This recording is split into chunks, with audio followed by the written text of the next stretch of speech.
Hi there, welcome to another Chess24 Banter Blitz. It's approaching 11:30 AM UK time. Before we get into the games, I want to show you this amazing voucher code Kingscrusher. So you get 15% off. If you go to chess24.com/premium, you get to play even the world chess champion Magnus Carlsen, really amazing grandmasters, international masters, celebrities, and even bunnies like me. So there you go, and you get loads of other perks, a premium membership to check out. Okay, so voucher code Kingscrusher. Let's go onto the challenges page now, and the first challenge, a 3-minute game. Okay, Anakin. Okay, I'm going to play my Tango. I've done a lot of research recently on this and the transpositions for Roy Lopez and Scotch game as well. At Kingscrusher TV opening Tango, if you want to check that out. Okay, I'm going to play h6 because knight c3 doesn't really do anything for the d4 square. So I just enjoy the binds here on d4, and I enjoy the possibility of f5, f4. Okay, I'll play a6 just in case. I'm not entirely sure I'm playing a6 though. I must admit, no, that's a bit random, a6. I think I should have. I usually just play f5, get on with it. I'm going to play f5 now. Okay, I'm threatening d5, d4. As well as f4. Okay, it's only a 3-minute game. He has got bishop c5. Okay, I don't know why he's gone into this. Maybe he was thinking f4, bishop c5, but I have also d5 to d4.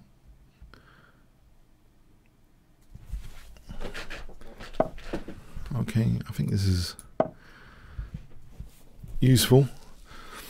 I know in the London system you often play bishop e2 instead of bishop d3 in many variations to avoid such forks. You know, they're kind of a common kind of hazard to avoid in certain openings, and that's a hazard there, I believe. I think I can just bring the king out here for a moment to g6 just to sort out some issues here. Okay, so bishop e5 coming up, or knight e5. Okay, there are some issues. Queen g5, bishop d7, rook a e8. I think that looks kind of nice. Bishop d7, rook a e8. I'm looking also at knight e5 possibilities, but d takes, bishop takes. That's a bit dynamic, but it doesn't really do anything. It's too solid on this diagonal. It's sometimes interesting to examine crazy stuff to get an extra weird bit of tactical insight, which might be handy at some point. I think when one is feeling sharper, one can do that. Here, queen, you know, this bishop d1, potentially it could run into that, trapping the queen. So I'm going to just actually go to here. If knight d5, yeah, maybe queen d8 then. So rook a d8, bishop c8. In fact, there is knight e5 there because it'll be check. So anyway, queen d6 here seems more interesting, or not? Well, if I encourage c4, I can play rook c8, c5. Oh, my queen is in trouble. Maybe rook fc8 for queen f8 then. Okay, there is c4, c5. Rook fc8. Am I being silly? Okay, I get a chance now for knight e7. So I can play, I hope, for maybe c5 here. That blunts that bishop anyway. Okay, this looks very nice for the diagonal. I can pin that. And then knight g6. In fact, the g file looks good here. Rook g8. Rook g4. Doubling rooks, combine and win. Rook g4. Double rooks, combine and win. Potentially. Okay. Well, double rooks here.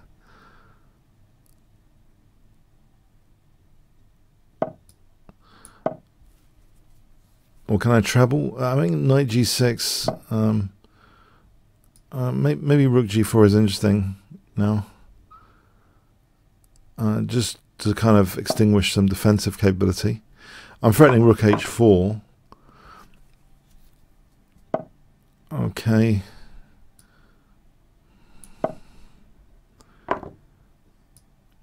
Okay, there is rook h4 coming up. He was defending it still there.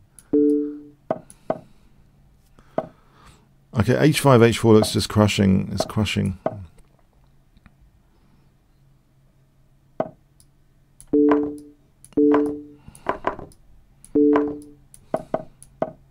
I can take on a4.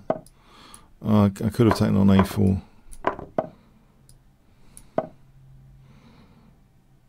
So we've got a Zugzwang. It's over by the shouting. Thanks to the game. Yeah, there's a common little trap. I'd say it's a bit analogous in the London system when you play bishop e2, not bishop d3. This little pawn fork trap comes in different, openings as a risk.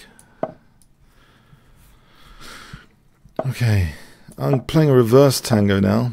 So I nearly beat Piers Vidler, but I didn't in a 3-minute game. But he did say he was dead lost. In his own words, he was like dead lost, ready to resign against Piers Vidler. That's my claim to fame. this year. For the 3-minute time control. That Super GMs might not be the best at 3-minute all the time. There is a chance, but I just didn't take it. I missed my lifetime opportunity to beat Piers Vidler. Okay, I know it's tragic, but he did say he was like in a losing position. I believe him. So knight f5, queen f3. This tango is queen f3, bishop g5. It looks though I'm getting a lot of pressure here. Okay, so is there a thing here? Knight h6, queen at bishop g5.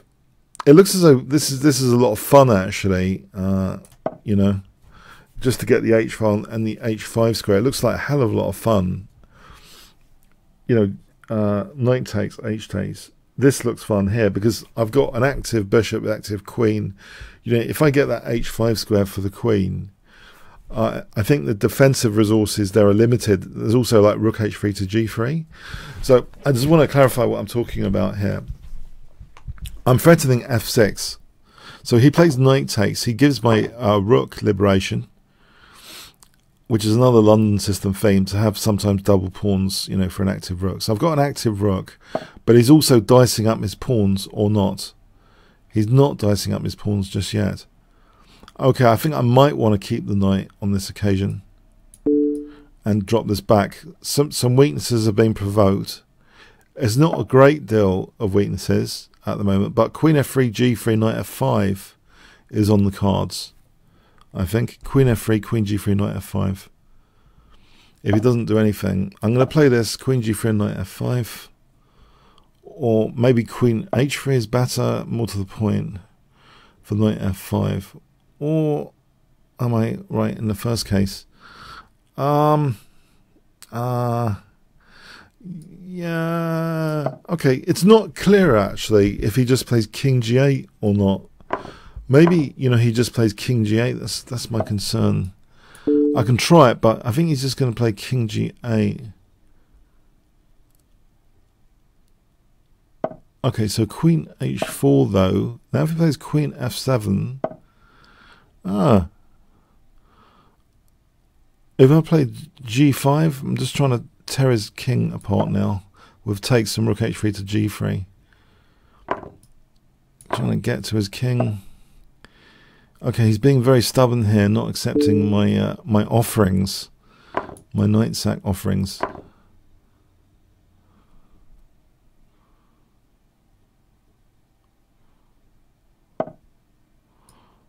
I have to worry about f2 now. Okay. Let's just do that for a moment. Is there an issue here?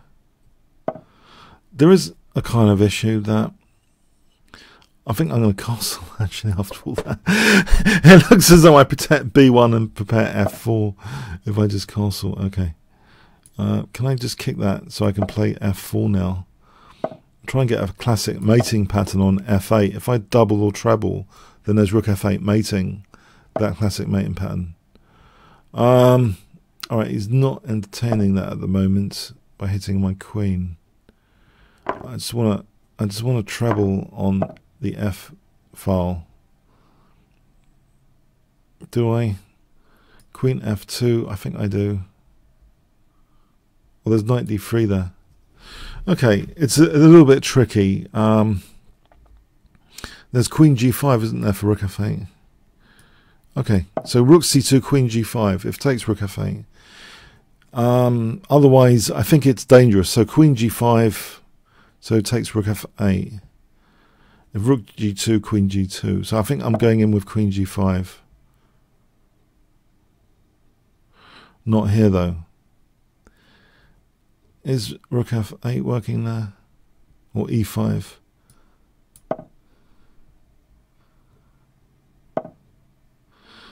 Okay. Queen f3 here? Surely this, I've coordinated everything now. I've coordinated everything on f8. There must be some ripe fruit to get, like here, to pick off the apple tree. Okay. Yeah, thanks for the game. Yeah, it was interesting. Yeah, Zevich. Okay, here we go. Zevich, tango again. Okay, so e5. We're gonna have g6. All right, so this is a bit strange. I mean, not strange. I mean, it's logical. It's challenging. It's challenging. Knight e7 coming up, and I castle, and then maybe d5.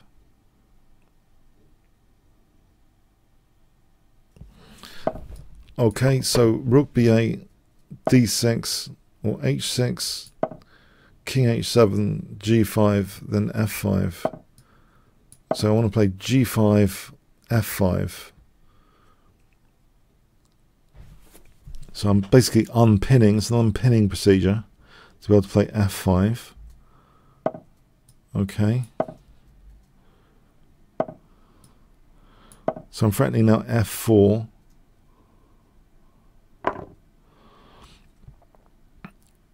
d5 might be a nice alternative, actually. I hope.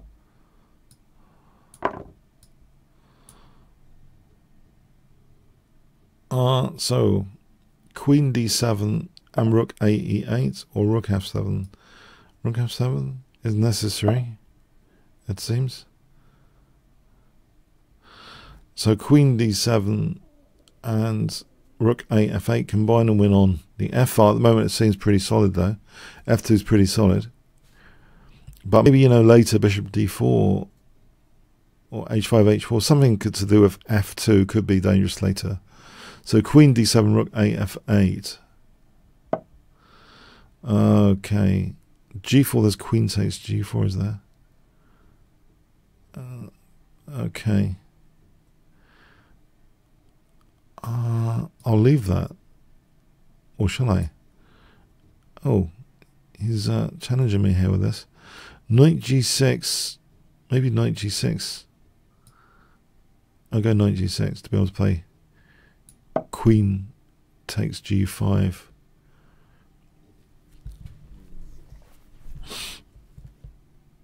So bishop f5, rook f5, h5, maybe knight f4 is possible.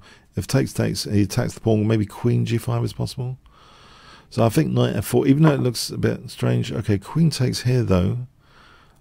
Looks interesting.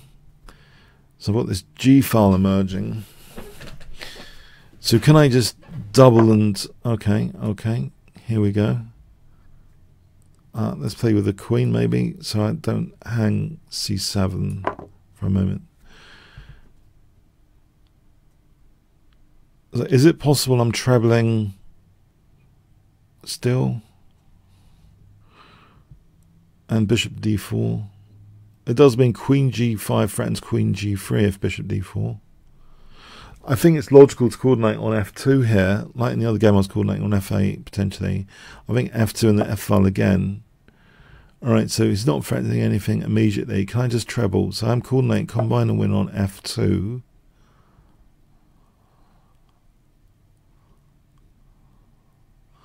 One thing which might nudge the bishop is h5, h4. And if bishop h2, h3, if g3, then queen f3. This is a dangerous plan actually here, isn't it? If he takes here, I'm sort of fracturing the pawns a bit. Only one pawn around the king. Weakened f3 square. So I think h5 also provides bishop h6 support. So I think this is a good plan. h5, h4, h3, form pawn. Attack plan. h5, h4, h3. Okay, that helps me, I think. A resource over there is not a resource over here. I'm just going to play h4 and h3.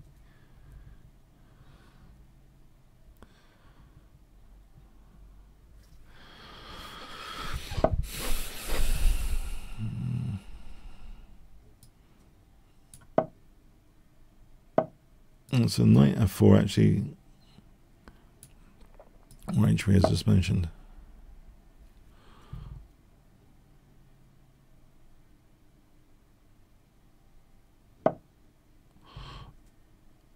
Okay, I don't want to backfire on the h file. So what about bishop h6 for a moment? And then maybe bishop f4. I don't want, king g2 and rook h1. But I think bishop f4, if I get a juicy knight on f4, then that's dangerous. Okay, so queen g5 here looks dangerous. If the bishop moves, there's queen g2 mate. f4, I think there's knight takes f4. That virtual pin to g2. No, there isn't knight takes. It's an illegal move. There is rook takes f4, I think. If rook e7, queen e7. If rook f4, rook f4. I'm hitting a4 there, coincidentally.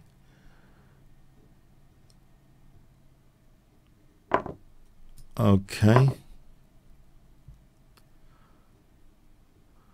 I might be threatening rook g4.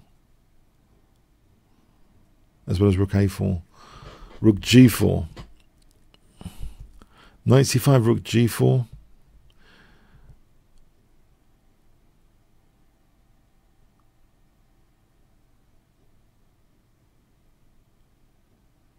Is there anything else to consider there?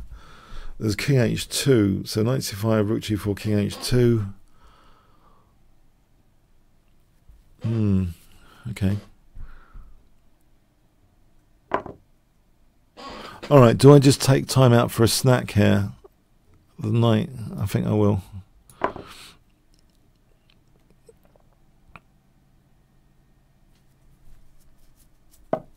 Okay. I think I can just offer the exchange of rooks.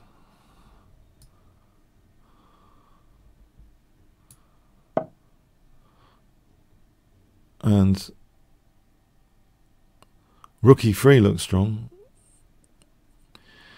If rook f7, bishop g7, I'm forking queen and bishop.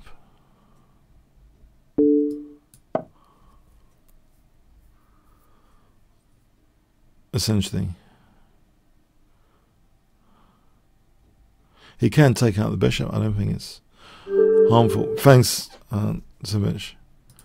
Great. Exciting game there. Well then, let's try, dare I say it, London's system with bishop f4 I might have been looking into recently as a top secret weapon. It's all the rage, apparently.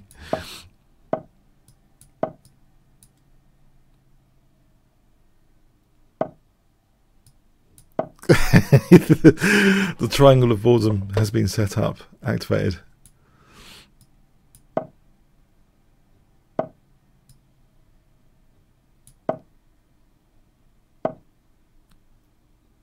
I've already done something wrong, actually. He shouldn't be getting in e5. I've messed this up, haven't I? But it's not, you know, it's not all the Zos that as many London system players seem to believe. I don't think it's a total disaster if he plays E5. I mean, you know, there's D5, I've noticed in many variations, becomes an issue. You know, it's not as they say. It's a fairy tale, what they're saying. D5 is an issue, yeah? There is something for white hair. No, maybe I should have stopped it. That is the classic liberating break to equalise, isn't it? Okay, I'm a muppet.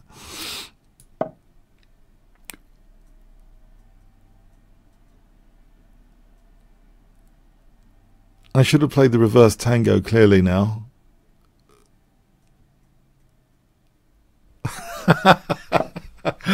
Oh boy, he's threatening bishop f3 and knight d2. But, you know, queen d5 here, is that just nicking a pawn or not? Because that was my point about d5. Sometimes being weak. Yes. Yes. I'm going to nick this pawn. That was my point. Queen c4, queen b3. Okay, his point is he's winning the exchange. Is he? Yes, he's winning the exchange. My queen hasn't got too many squares. I'm getting forked. Okay, he's winning the exchange. But this queen takes b7. It's not that clear, is it? Or is it? It probably is that clear.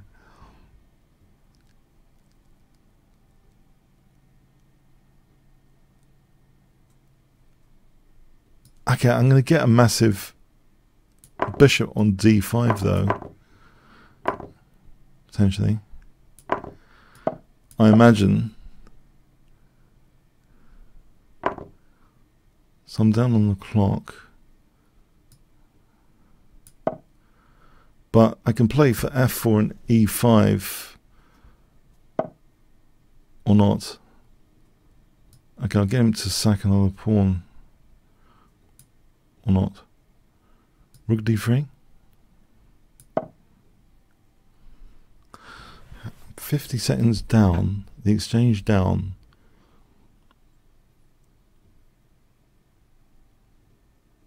I'm hoping he activates my king. If he doesn't, I'll activate my king with g3. King g2.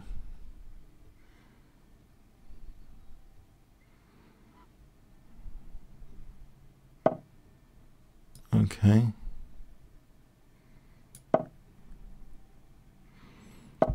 I think he's slowing down a little bit.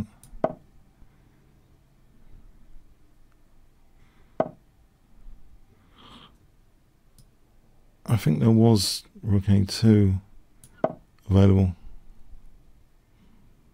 because of that pin.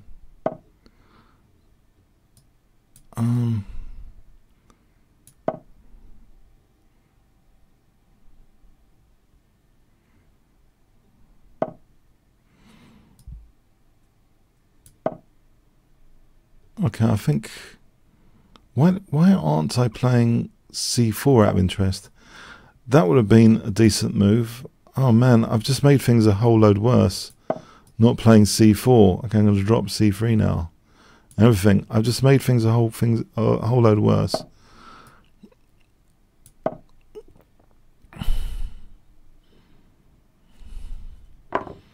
Yeah.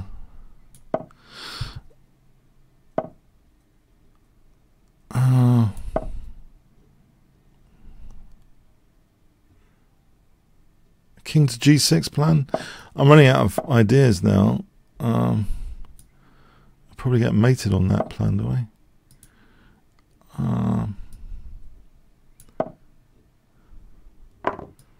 I'll try it.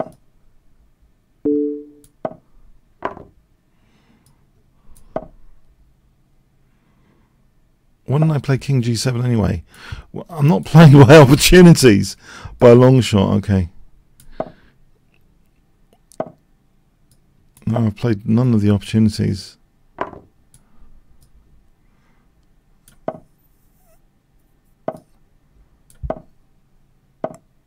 It's been a hopeless game by me.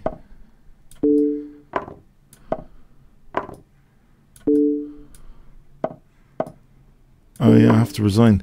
That was a real bad, lame London system I played. Oh, crikey. Okay, well played. Ouch. Let's not have an increment, by the way. Sorry, no increments. So, oops.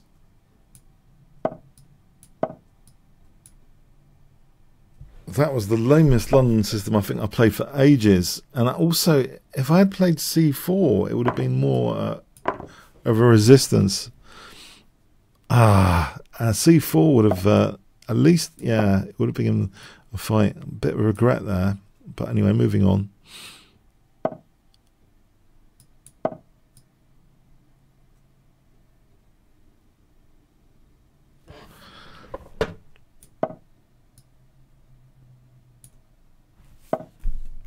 Okay, so bishop e7 and then castling.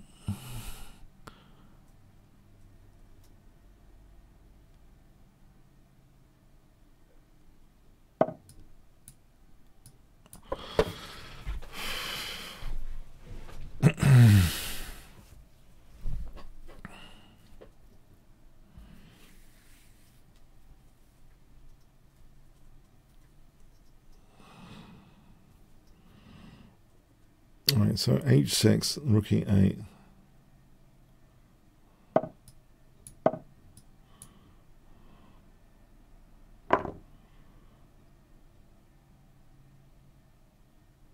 Knight e5 coming up, or bishop h3.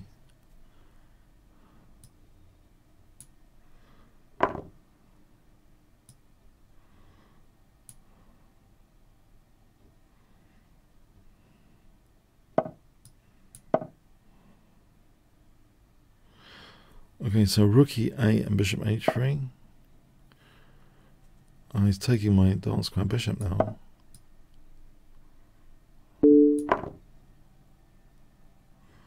Rook e8 and bishop h3.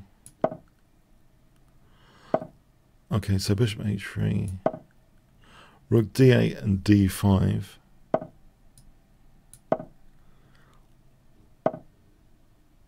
Okay, so queen.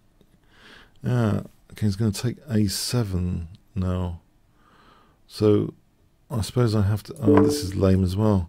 What's going on? Anyway, I've shielded d6. This is pretty lame. I've shielded d6 at least. It's upside down. From that d file. Maybe, you know, rook e7 and bishop f5 is coming. If he plays g4, maybe h5.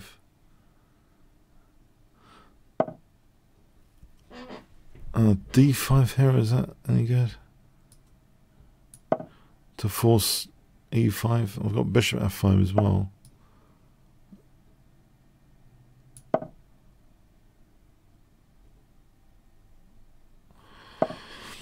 G5? Is it running into G4 and F5? Maybe I'll put myself in trouble. Hang on. No. G4, there's G takes. Maybe G4 gives me a long-term plan of H4 later. Okay, so G4 here. Does he play must play H3 and then G4 later.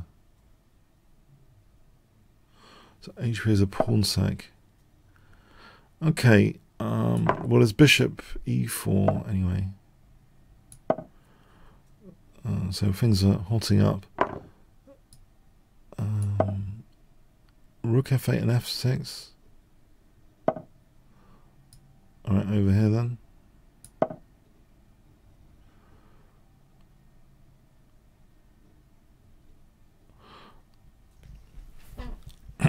So no f6 at the moment. No hg at the moment. This looks like a disaster in the making. Rook g7. Rook g6 here. You're going to test bishop h5.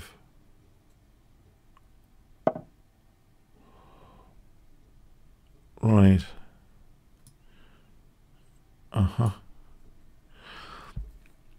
I think just move that for a moment. Mind you, it's useful covering h1. Did I really want to do that? No. Let's cover h1.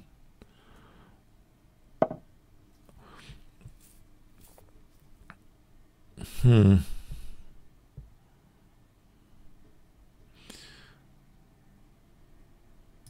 think I have to do this.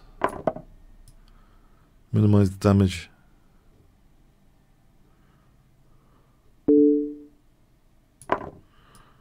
Try and remain just material parity.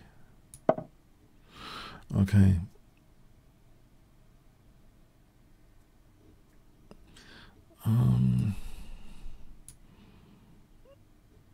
Is there the chance for f5 here? If or dissolving with f6 forcibly.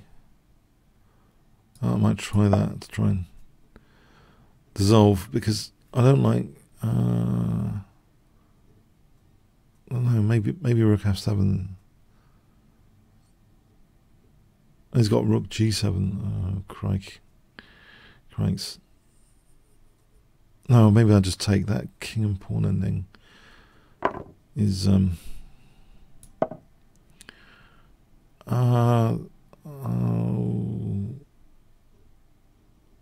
king and pawn ending.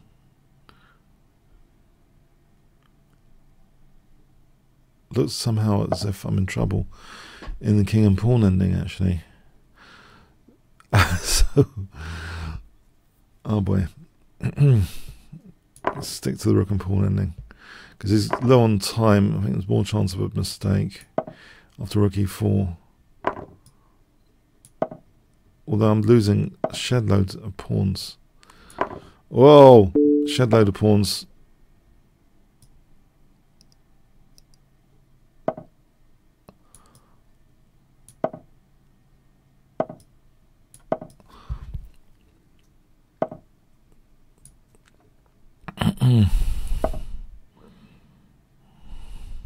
It's taking too long, 20 seconds. Yeah, I think what I played is trickier, given if he's down to like 20 seconds, it's trickier, I believe. A little bit of life in the possession, even if it's lost, but it's with a bit of life in the possession. Not too much.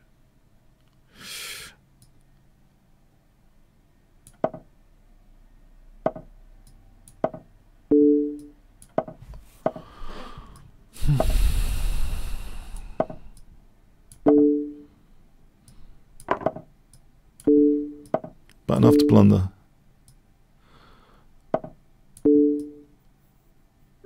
Yeah, it was lost for me. Well played, very solid. Well played. I'll stick with knight c3 here. I think my London system outing for today ended with that one game. We're back to the drawing board on that. If black's really playing for e5, I need to research that. Good research question there. Somehow, yeah. I'll check that out. I'm going to go to the labs with that move sequence. Why did black get in e5? Why couldn't I play knight e5? Should I have played knight e5 earlier? Okay, here we go. This gambit I kind of like. I have played before. I think it's interesting. So the idea is to castle queenside later.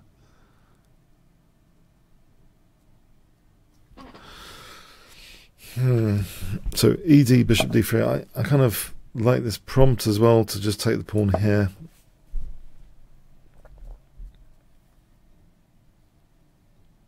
Otherwise I might be playing bishop takes and knight takes, or d takes and the rook's protecting the queen. Actually, there's no inconvenience king. So actually I think it would be tempting to take here, because I'm sort of threatening d takes, and it takes, rook takes. No inconvenience. So I'm trying to get my opponents to accept this gambit. I noticed the delay. Sometimes they do accept after. So it's possible that it's to do with this rook protecting the queen. Bishop f5 is stubborn. What about bishop takes and d takes there? That doubles the pawns and looks like an okay position. So bishop f5, I'll take.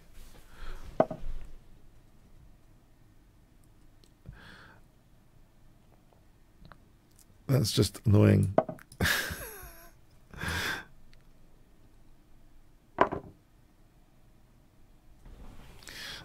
I've got an F file anyway. A semi-open F file is something, I think, sometimes.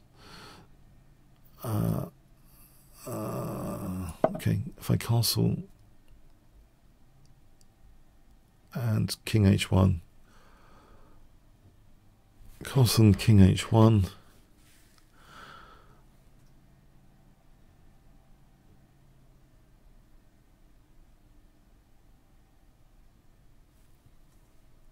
yeah. So what's the it seems to be my opponent is looking for a way of blowing me away by the time spent here. Tactically, I have that idea. I should play some prophylaxis moves here because of the time being spent here in relation to the time limit. So king h1 prophylaxis. I don't want to fall in any major trap right now with my king on g1.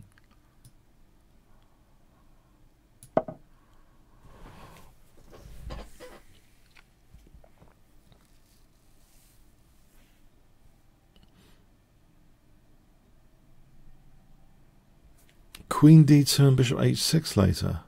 If castling queen d2 and bishop h6, or rook a e1 and bishop d1, that's a fort. I thought so. My opponent is looking at a lot of moves here. I thought so. That's the kind of technical move I thought, that, you know, not routine stuff. So yeah, I think against this concern, prophylaxis helps. So rook a e1, maybe bishop d1. I can vaguely see there's an idea of f4, knight g3. I don't think it's quite working.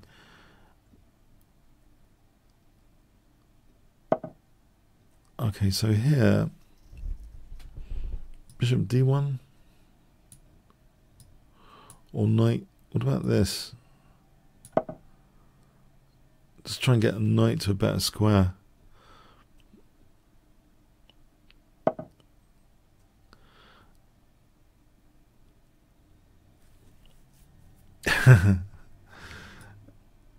Oh no, I don't want to create weaknesses. Bishop f3.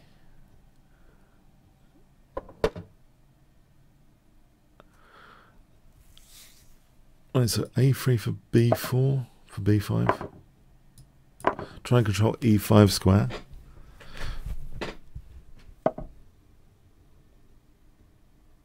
So b4 here, if g4 knight, h4.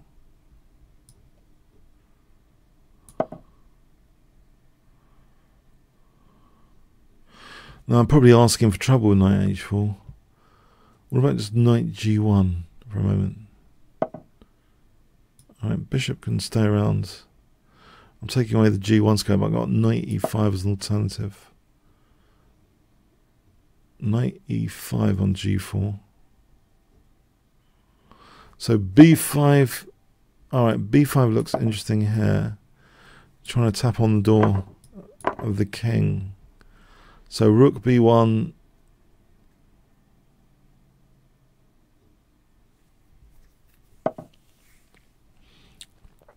Right, there is knight d4 here, trying to just undermine the king. So knight takes, if queen takes, there's okay, I have to take like this. The knight's hanging otherwise.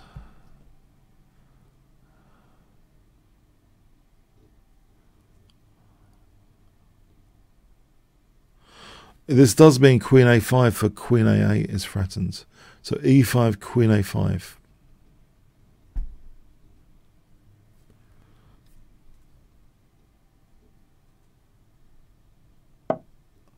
Also, you know, I've just realised something. The e6 pawn is hanging.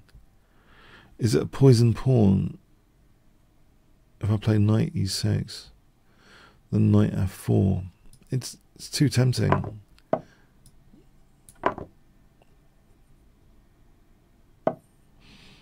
Right, I think h3 to stop. Knight g4.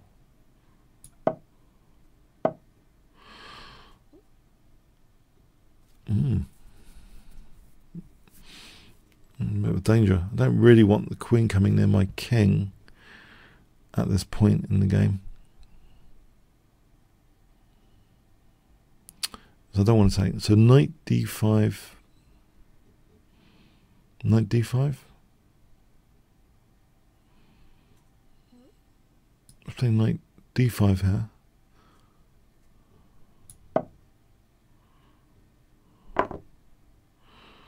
If I take with the queen,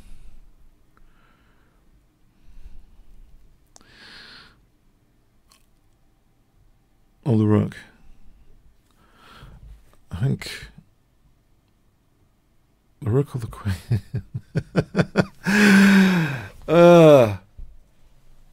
Crikey. Okay, queen or the rook. Okay, I'm going to take with the queen.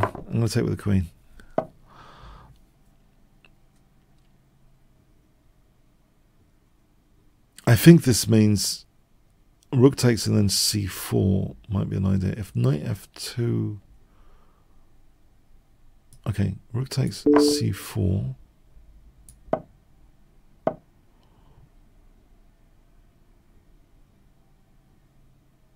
If takes, check, king b7. Queen e4, queen h5, mating. Queen e4, knight e7, something takes. Well, if the queen takes, he's got d7.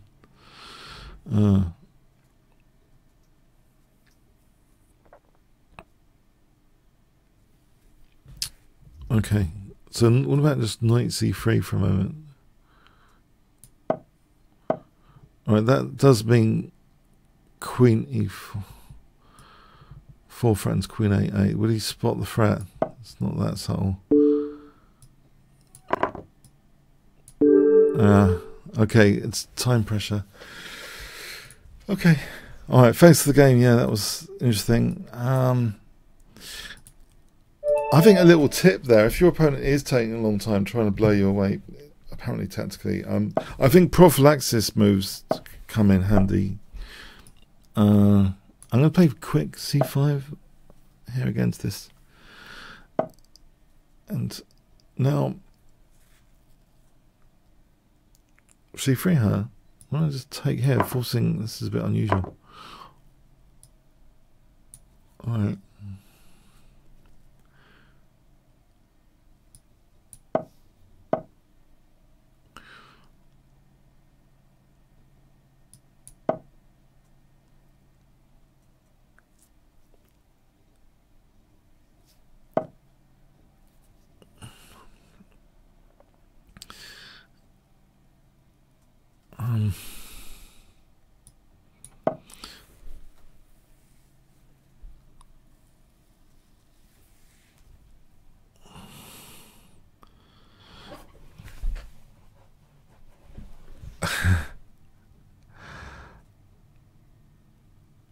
Agard blew me away once in the London system. Yeah, it was horrible.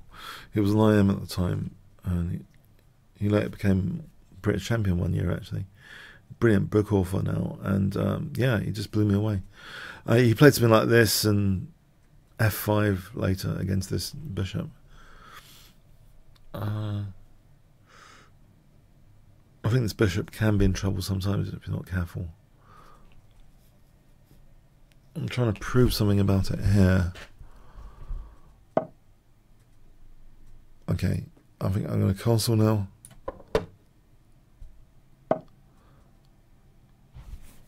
Is the bishop f6? Okay, I didn't anticipate bishop a6.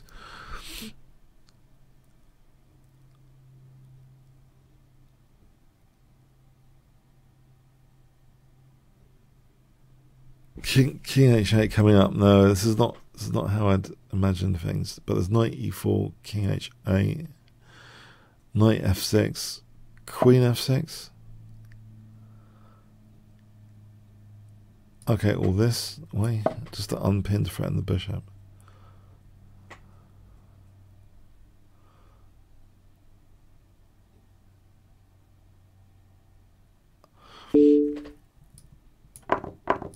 Okay, let's open up the E file. D6 gives me F5, I hope. I'll throw in F5 here to avoid getting mated. I think knight C6, there's pressure on, and there's knight F3 to G5. Okay, I might have to do something about that now. Great.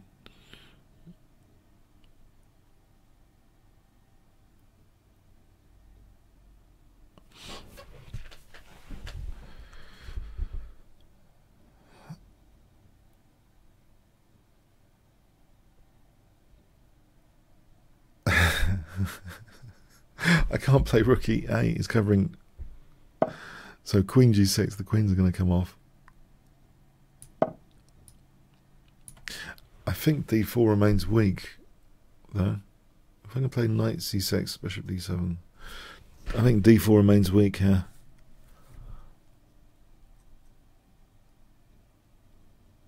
I think I'd rather take it with the knight rather than the bishop. Knight c6.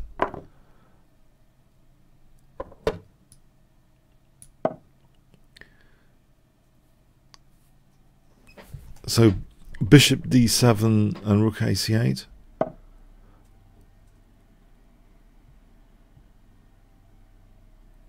Or just actually, sometimes it's better not to take the pawn, but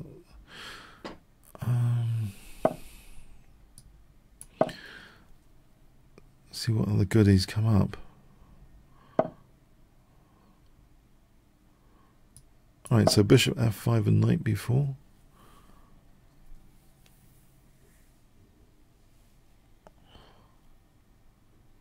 A3, knight c2, king a2. It's not really that much to celebrate on bishop f5 and knight before a3, knight c2, king a2.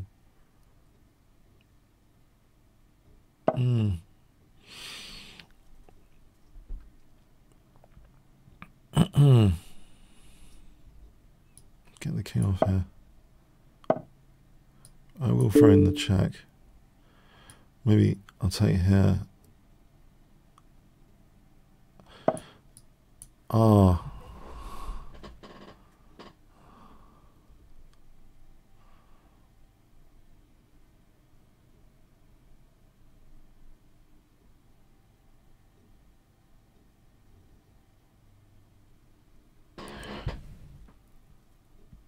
This looks like not much. So the rank. Okay, rook e8 though.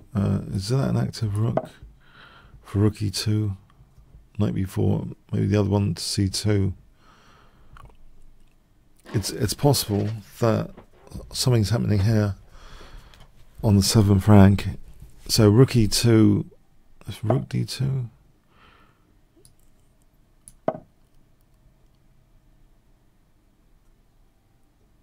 Like knight b4, rook c8, c2.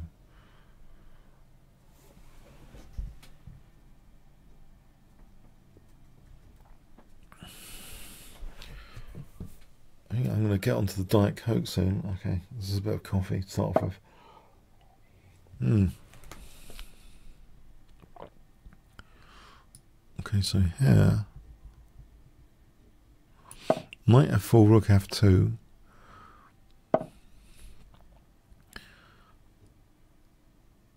Okay, knight. Okay. Okay, knight c2 here. No, I'm not really sure. There's rook c1 pinning. Okay, there's knight f4 as well. This is unconvincing.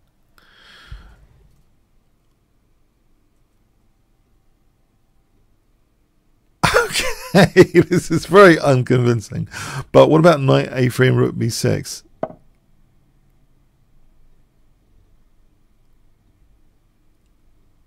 My pawns, I'm losing all my pawns. This is really unfair. Why is he taking all my pawns? I tend to be losing all the pawns in this game.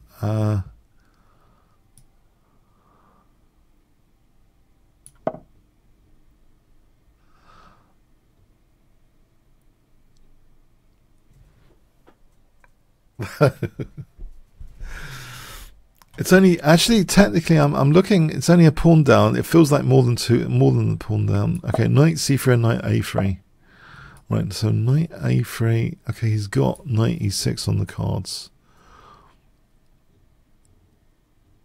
So do I even have a? Yes, maybe. There's rook b4. He plays king a2. He's coming in with knight e6, right? So the threat is knight e6. Self-serve with king f7 as knight d5.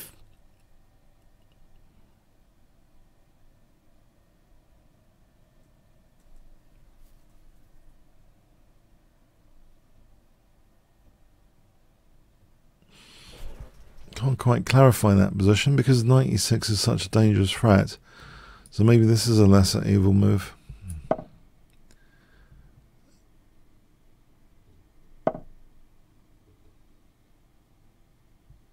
And just doing this, it's a bit poxy.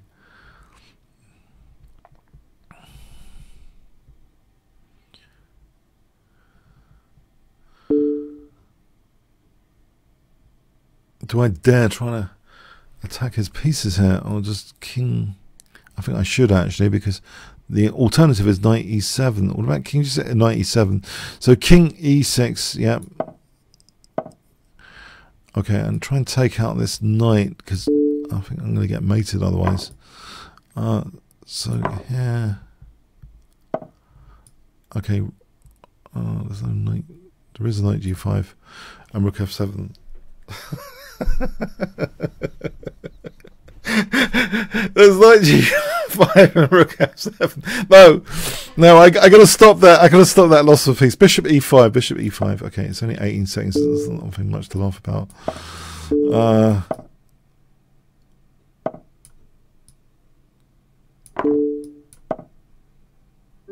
Okay, no, I was on the verge of extension. Nah, thanks. Okay.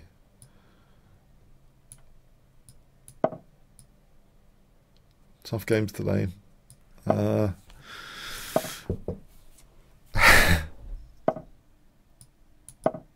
Tango. I feel safe a bit with this tango at the moment.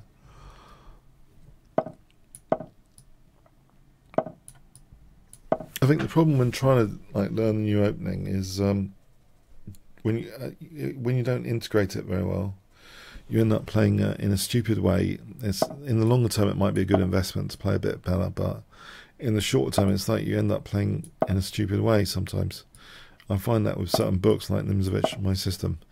I had loads of double pawns after, horrible structures, but later eventually it paid off, but not immediately. I think the process of integrating into the game, seeing the ups and downs more clearly with examples, helps that new knowledge flow through the system and not always result in disaster when you pick it up. But yeah, I'm getting some ideas, but I'm not yet ready, I think, to play the London system. I've been researching London system. Sorry, confession today. I've been researching it. It's a terrible confession. I'm sorry. Look, Magnus Carlsen plays it. That's my excuse, right? I love the tango. It's much more exciting and original. But Magnus Carlsen plays, the London system,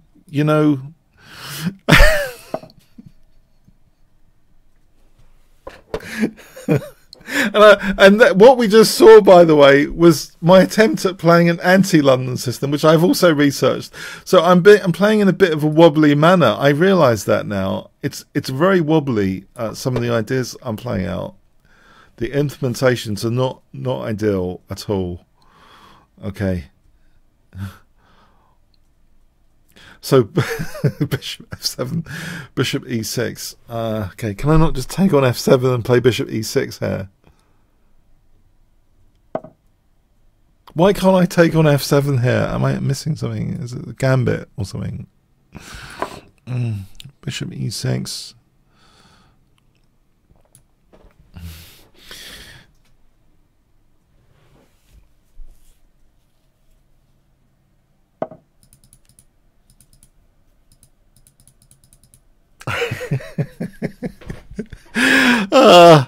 Okay. What is going on? Okay. Why can't I just take the exchange here? Is this an attempt to hack me to bits? Bishop takes g8. If I simplify, if knight takes, I notice queen takes f6. If queen f5 g4, bishop g5, I notice. And let's check as well anyway. So this is happening. This is happening. Bishop g5.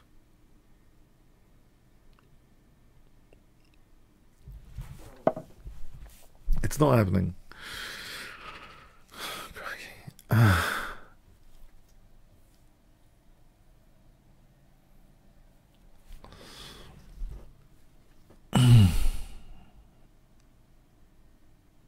There is h4. If he takes f4, trying to peel open this f file, trying to relieve this kind of positional bind. I'm the exchange up, but I'm in a positional bind. Is that too dangerous on the g file? Maybe there's always queen h3 later. So it takes f4, trying to release this f4 bind. I do give up the e5 square, but I want to activate the f file for my rooks.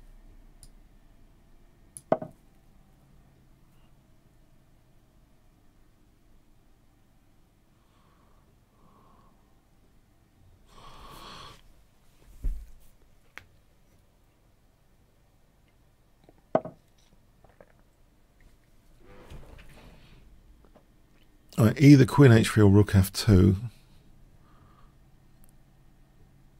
Wait a sec.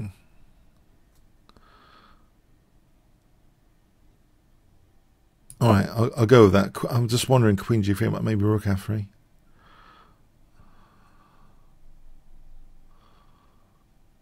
If rook, you know, there's still fragmentation there, rook f3. If ef bishop f4, I'm in trouble.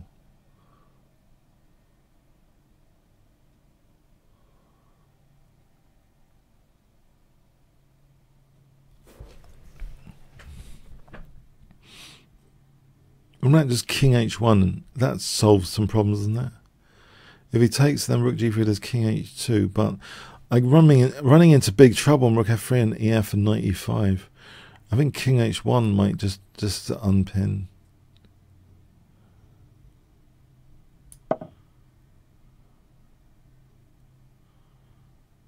If queen e2, yeah, that's a pain, isn't it? Alright, rook here. Alright, there's rook g3. Okay, there's queen h2. It's enough, I think. It looks inconvenient, but I think it does the job needed to protect g2.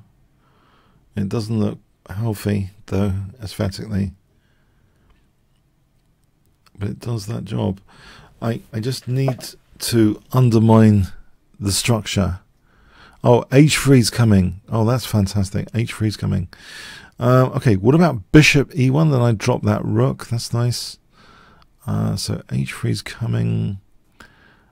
Okay, maybe there's rook f2.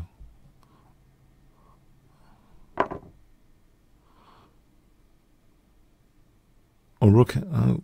bishop f4 just in time. I think he's fluffed it, actually. I think h3 was more accurate. This gives me a chance for bishop f4. I shouldn't have been allowed this, surely. Bishop f4 looks like the rook's trapped. It's if I had done bishop e1, there was queen takes d1. And you know, if takes queen f1, you know, disaster. But bishop f4, I think I'm trapping the rook here. The big threat was h3. I think he could have played h3 immediately. And then I don't know what, actually, you know, it was trouble. I think it was trouble.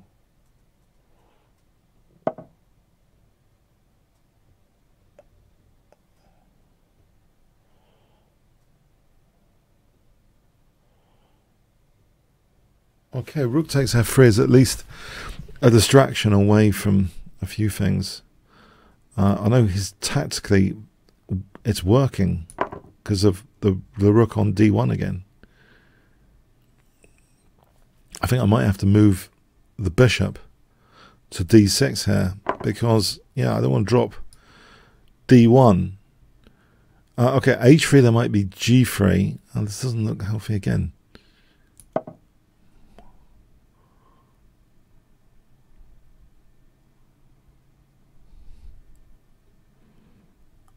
Rook g3 hits my rook.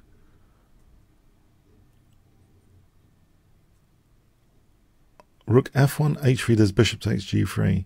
But he's hitting my rook with that. Oh, crikey. Okay, that I can deal with. I think I'll just take here.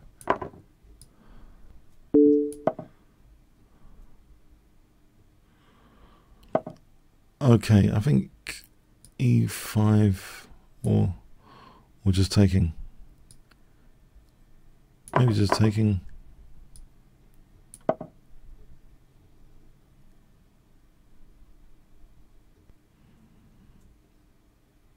The paradox of undoubling the pawns.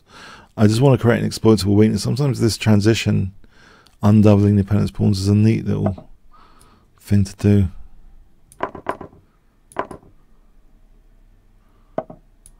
To get an exploitable weakness when there wasn't one.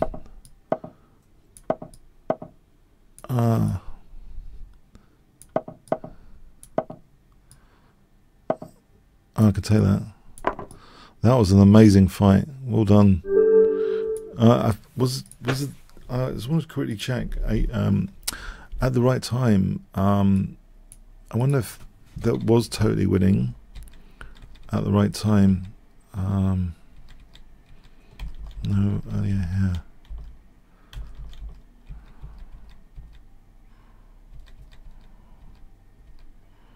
This h3, look, minus 6.68. Yeah, because, you know, my d1 is dropping. That's an ideal position because it's a common square on g2. Everything's dropping. Yeah. I thought this felt like a mistake. And now it does say bishop f4 as well. So things have turned around there. Back to being equal here. Okay, that's okay for me. But the moment here I thought was that passed was this not recapturing automatically, just playing h3. It's a killer. It's a killer. It's a killer, as Queen would say. It's a killer. h3 is an absolute murder. Okay, well played. Friedel, master of the London system. I feel I should not play the London system against Friedel. If there's one person, I should not play this. I should play knight c3. I'm going to chicken out. Any London system debate is on suspense until I really hammer out the kinks. Yeah, I'm not playing the London system against Friedel. I'd rather play this. I get some decent positions out of this transposition recently. For some reason, people let me hack them on the H file, even IMs. I've won so many IMs in Blitz with H file attack. I think even some GMs recently. But okay, he's ready for that. He's doing all this and not let me play H4, H5. You see, I know what's going on here. He's trying to master my game. I'm being hard coded into his strategy. Yeah. I'm going to play h4 anyway, even though he hasn't castled. I'm going to play it anyway.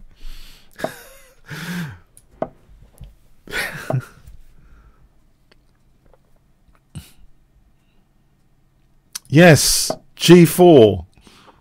That looks scary, doesn't it? It looks scary. It looks anti-positional, yeah?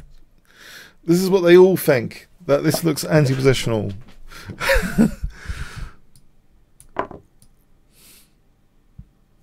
I think a false sense of security here.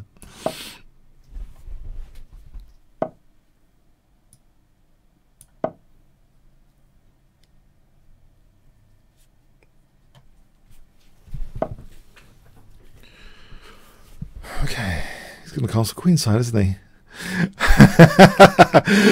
Okay, yeah, very funny. I will install, I think, a fawn pawn.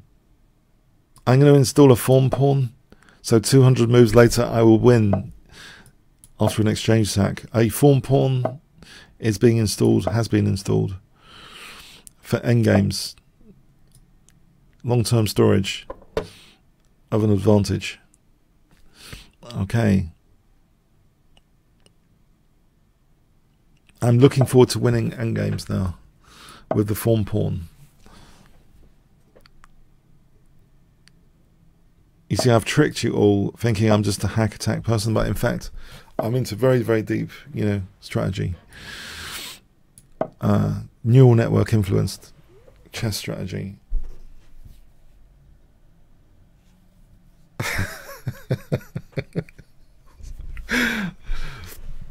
I'm having a bit of a laugh here with the commentary today. So f5, knight e5. If I play f5, knight e5, I give up the e5 square voluntarily because I want to achieve something here with the position. So I'm giving up e5. It's the price of admission of this, whatever this is. I don't know. Hitting the pawn chain? Don't know. Does something surely. Hits the pawn chain.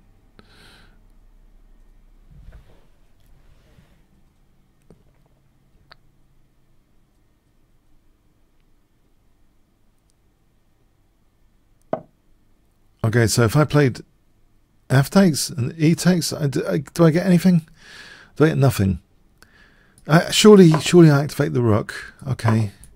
He's not going to give me the e4 square, surely, or a nasty pin. He gives me the e4 square. It doesn't matter about bishop a2 right now, does it? So I'm looking forward to something like bishop f4 one day. And if he plays bishop d6, take it and take on e5. Bishop f4 one day. Okay. Can I shore things up here with a4? If b3 I could take, play a4 and b3. Or am I being silly? I'm about to find out. So I want to play b3 to close everything up. And then bishop f4, and if bishop d6, knight d6 for bishop e5. So that's my evil plan. Bishop f4.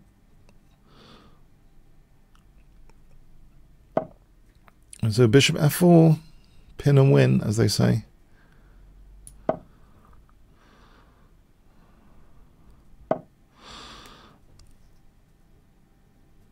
So knight f6, I'm getting a passed pawn. He blockades with knight f7 after. Doesn't seem a big deal. Knight c3 is weird. I think knight f6 is probably what I should do with this position. Hang on, there's bishop take. Hang on. Bishop takes and rook f7 is another pin, and it's good knight versus bad bishop. Yes, this looks like a positional outpost to aim for in terms of a position which is decent. pin. Nice knight on e4. Protected pieces. Okay, maybe rook f2. This c2 isn't... is an issue. c2. Hang on, what about rook h7? Oh, crikey. I just missed rook h7. And this looks like some sort of disaster now. Okay.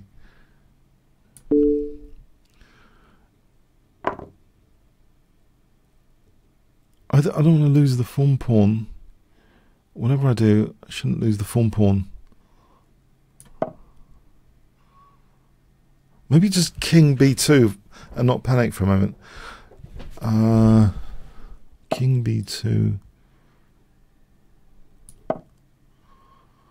So my queen's not tied down to c2. I've still got the knight versus the bishop, which might be good sometimes. Queen coming into the f file on f7. Okay, there's rook h... No, there isn't. He's going to tie me down. Oh, crikey. I'll wait for that to happen with queen c7. It's not happening. Isn't there queen f6 or rook f1? Okay, queen f6. How is this ending? I bank on the form pawn? Or not? I'm a pawn down, trying to bank on the form pawn, a pawn down. This might not work out very well.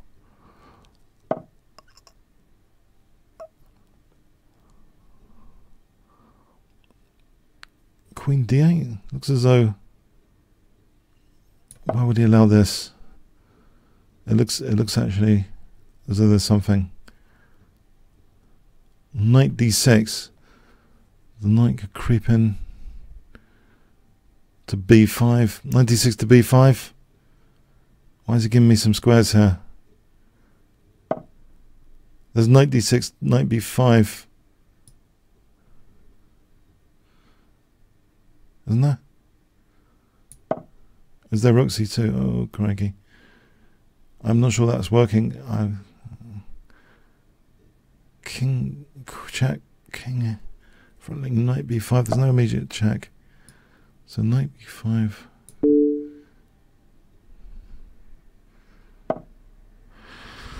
Queen b8.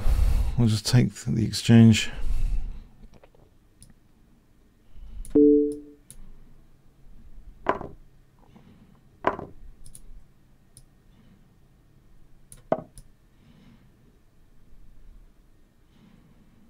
I think I pre-move rook f7, don't I?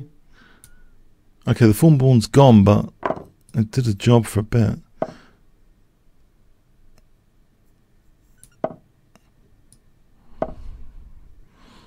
I'll take this guy out, thankfully. So there's not too many pass pawns lurking around. His king's restricted, but so is mine. How do I actually make progress here? My king's in a cave. Alright, I need to work this out.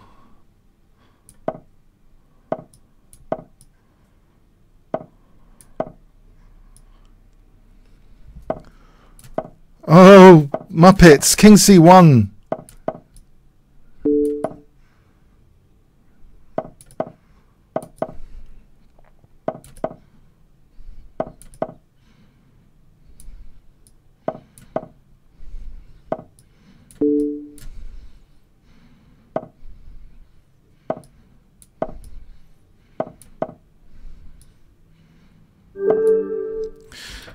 Yeah.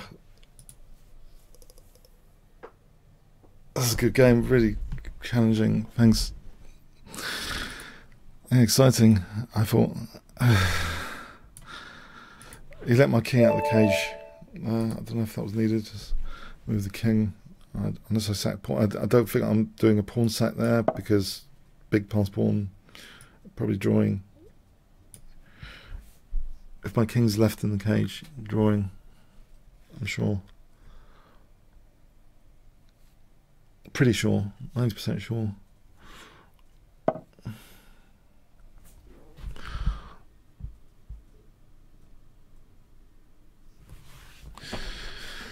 Okay,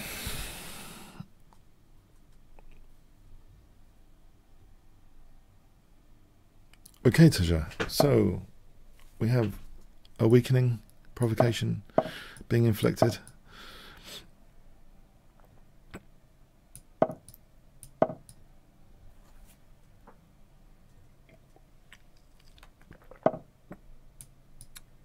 It's a weak target, h5 potentially.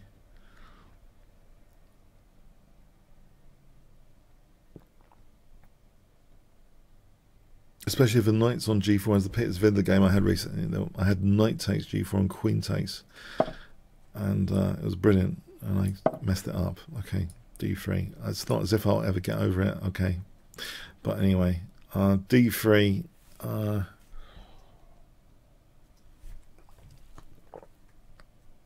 So what I'm saying is, you know, if there's like something like knight g4, just to recap, sometimes there's knight g5 and knight h5, sometimes.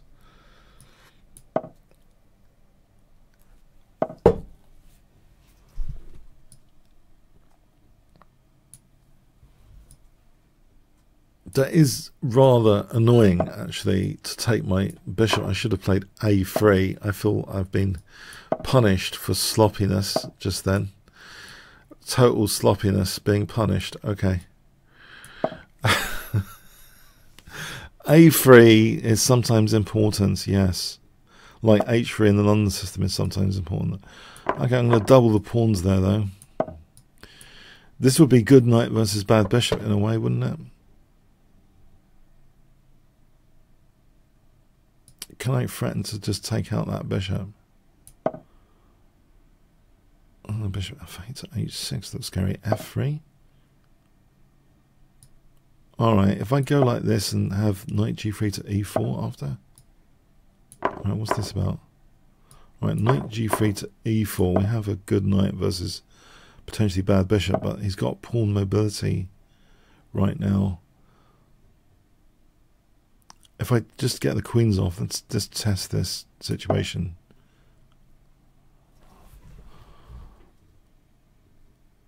If the knight's on f5, it's more convincing. It's shielded on the f file.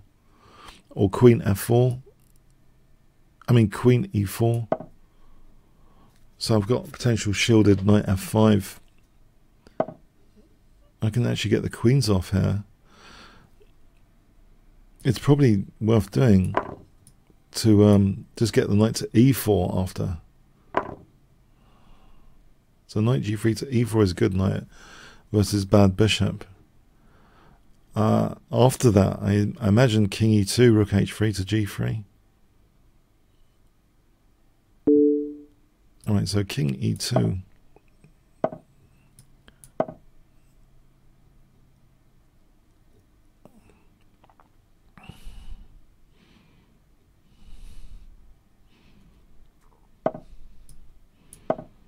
So f3, rook h3, rook g3. Looks like there's not too much counterplay. The bishop's kind of okay, it's got h4. Have I just given h4 on a plate here? I think I've got a doubling tactic to win h5, and that leads to e5 after. So bishop h4 double, rook h5, or takes rook h1 if rook f4 g3. Okay, so maybe g3 here for a moment, just to see what's going on a bit.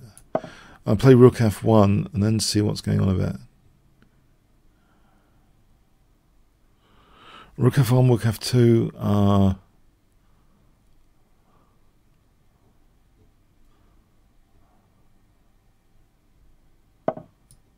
Okay. Rook f2, rook h2. Maybe there's an idea of rook.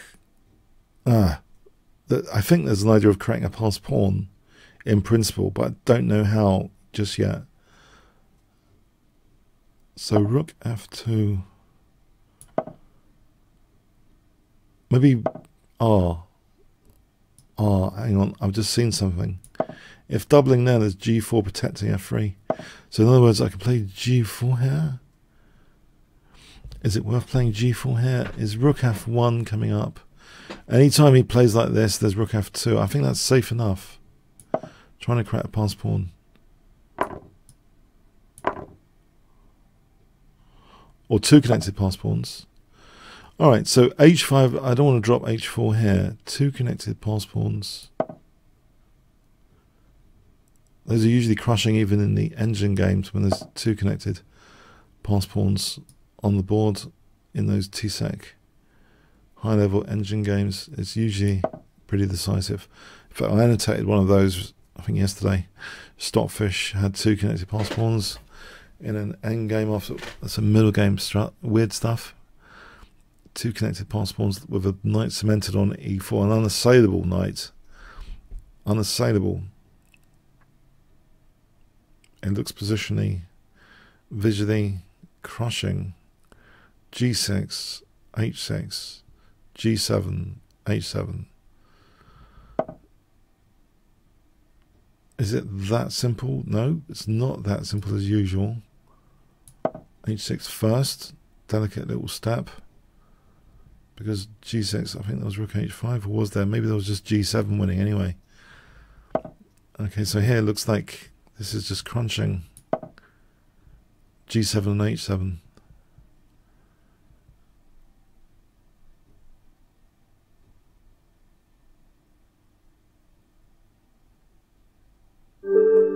Alright, thanks.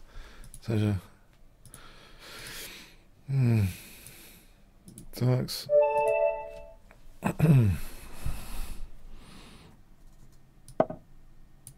Playing knight f6.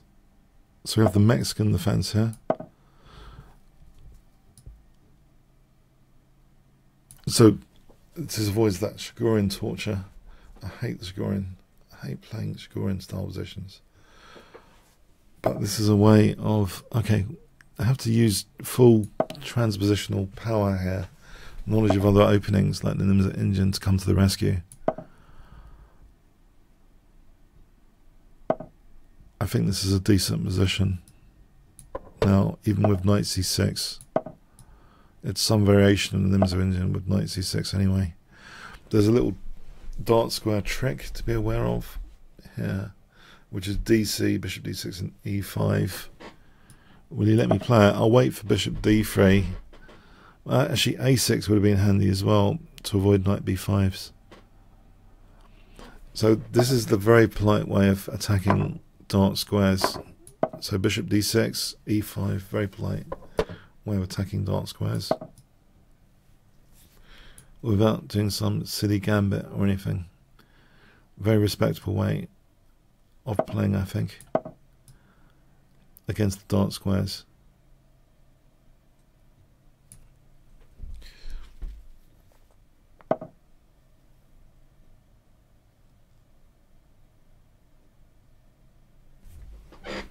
Oh, f7. F7. Okay, I'll have to protect f7 then. Okay. I think I have to protect. I think I should protect f7.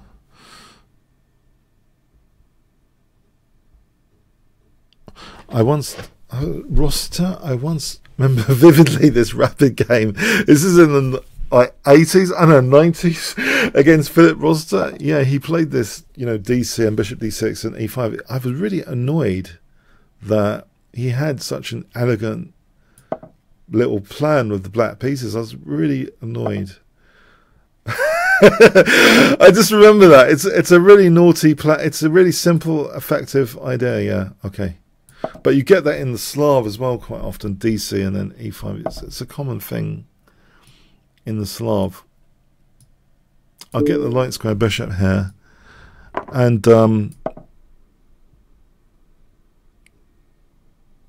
knight g5 or f5, f6, knight g5, b6, bishop, okay, b6 and bishop c5, knight g5 coming up, no, f6 and knight g5.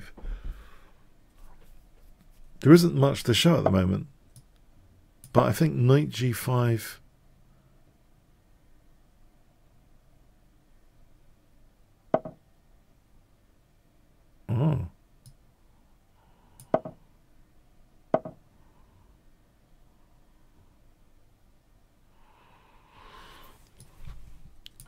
Have I got anything? Yeah. I'm not sure I've got anything now.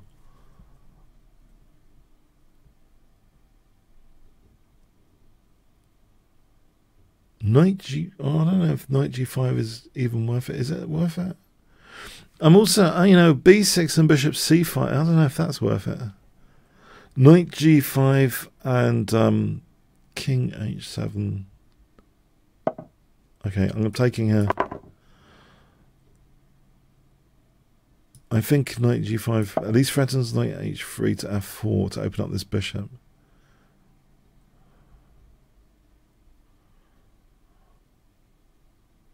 I think I've got an idea of G6 and Rook G7.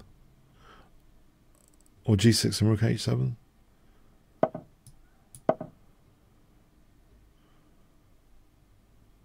Rook H7 to H4 to F4. Rook H7. I don't want to give the E4 to the knight.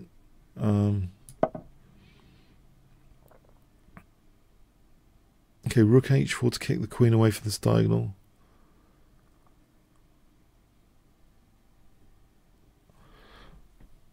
Rook H4.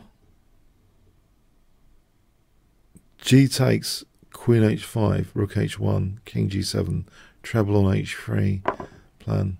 Okay, he's got Queen E6 if he wants. Or this. Right. Okay. An E4 knight is not something I want to give to the opponent right now. If I took, I'm giving him an E4 knight, potentially. So, Rook H4 to F4. Right, if Knight G3, Rook F4 traps the Queen, does that trap the Queen?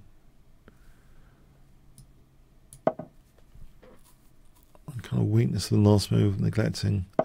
I thought, no, it doesn't trap the Queen. Okay. But this pawn is weak, isn't it, here? Or is it Knight F5? Rook E6. Rook E6 coming up.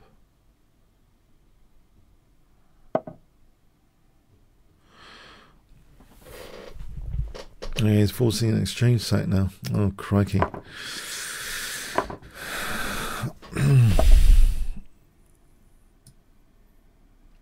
Here we go.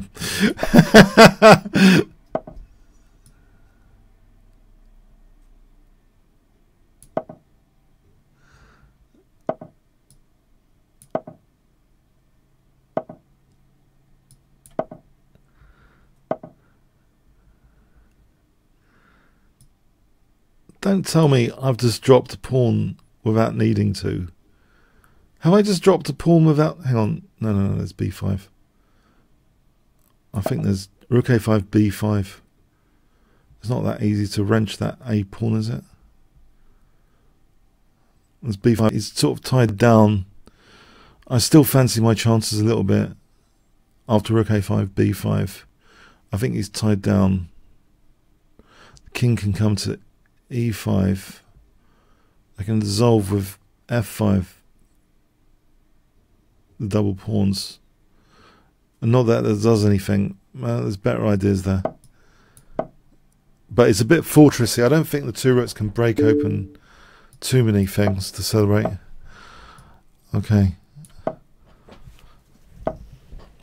It's pinning me for fun or something. Oh, Rook C7. No, it's for fun and fortune. Okay, so King D4 here. Am I getting mated in a sick way? Or can my king just come in over here?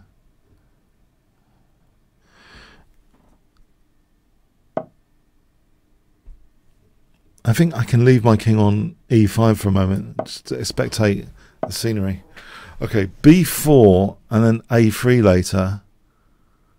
B4's plausible, I believe. No.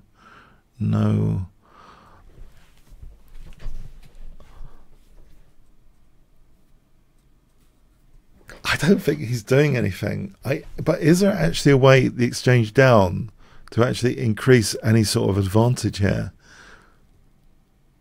B4, I think I'm running into Rook C4 eventually. I could try and dissolve the pawns as mentioned to get an E file for my rook. I don't know if this is a silly idea, actually. It could be. I hope not. Oh! Oh! No!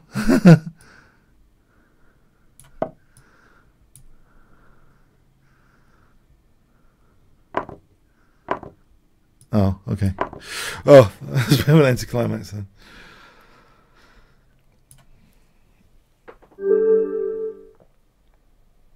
Yeah. Okay, I think it's 1 o'clock. Yeah, I think I'm going to stop there. But before I do, let me just mention this voucher code. Kingscrusher. If you go to chess24.com/premium, get to play Magnus Carlsen, world champion. Tell your kids, grandchildren, etc. that you played Magnus Carlsen. It's well worth it. 15% off with this voucher code, Kingscrusher. Okay, check that out. And yeah, see you next week. Thanks very much.